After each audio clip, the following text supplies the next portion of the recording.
அது ஒரு அழகான கிராமம்.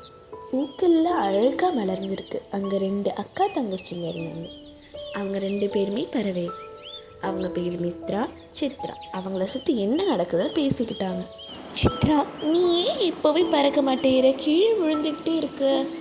அக்கா, எனக்கு ரொம்ப பயமா இருக்கு. என்னால பறக்க முடியல. ட்ரை பண்ணாலும் பாருங்க, இப்படிதான் விழுது. எனக்கு ரொம்ப பயமா இருக்குக்கா. சித்ரா, நீ இந்த இடத்துல முயற்சி பண்ணி பாரு, ஒரு நாள் கண்டிப்பாக முடியும்.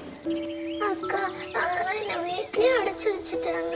என்னை வீட்டை விட்டு வெளிலே போகல. உங்களை மாதிரி சுதந்திரமாகவே இழுக்க முடியல. கவலைப்படாத சித்ரா, இப்போ நீ வீட்டுக்கு வெளியில தானே இருக்க.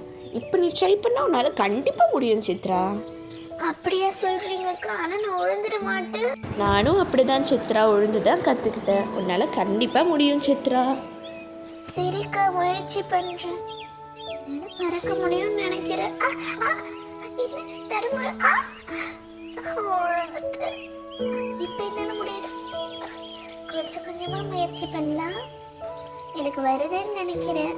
சரி, அப்படியே அக்கா கூப்பிட்டு பார்ப்போம். இல்லை, நம்ம முதல்ல வந்து ப்ராக்டிஸ் பண்ணோம். முடியுமா? முடியாது. பறக்கிறேன் அக்கா, பறக்கிறேன்.